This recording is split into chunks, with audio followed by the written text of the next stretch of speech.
Ceux qui considèrent l'erreur comme vérité et la vérité comme erreur n'atteindront jamais le but suprême, car ils errent parmi les vains désirs ou vues fausses. On pourrait ajouter un commentaire, parce que si l'on se contentait de prendre l'erreur pour la vérité, et la vérité pour l'erreur, il devrait être très facile, logiquement, dès que, pour une raison quelconque, ou avec une aide quelconque, on s'aperçoit de ce qui est vraiment la vérité et de ce qui est vraiment l'erreur, de faire son choix. On adopte la vérité et on rejette l'erreur. Mais le malheur est qu'on aime son erreur, et qu'il y a quelque part dans l'être une sorte de mauvaise volonté à reconnaître ce qui est vrai. Mon expérience est comme ceci. C'est que, dès que l'on veut sincèrement connaître la vérité, on la connaît. Il se trouve toujours quelque chose pour vous faire toucher du doigt l'erreur, pour vous faire reconnaître la vérité. Et si l'on s'observe attentivement, on s'aperçoit que c'était parce que l'on préférait l'erreur qu'on ne trouvait pas la vérité. Même pour de petits détails, le moindre détail, sans parler des grandes choses de la vie, des grandes décisions à prendre, même pour les toutes petites choses, dès que l'aspiration à la vérité et la volonté d'être vrai sont tout à fait sincères, l'indication vient toujours.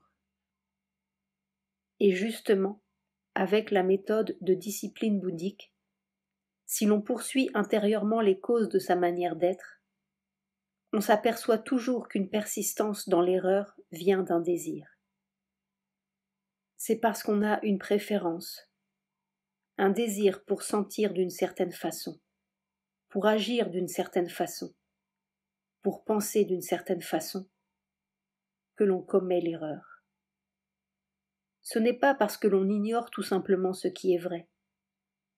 On l'ignore surtout parce que c'est d'une façon vague, générale, imprécise, que l'on dit « Oh, je veux la vérité ».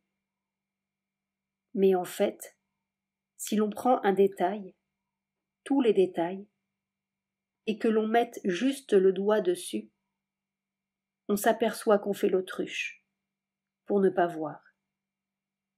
On établit une imprécision, quelque chose de vague, un voile pour ne pas regarder derrière.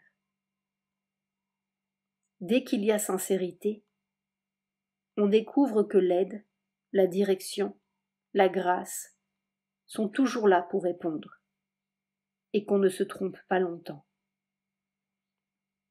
C'est la sincérité dans l'aspiration au progrès, dans la volonté de vérité, dans le besoin d'être vraiment pur, pur comme on l'entend dans la vie spirituelle. C'est cette sincérité-là qui est la clé de tous les progrès. Avec elle, on sait et on peut. Il y a toujours quelque part dans l'être quelque chose qui préfère se tromper. Autrement, la lumière est là, toujours prête à guider. Mais on ferme les yeux pour ne pas la voir. 22 novembre 1957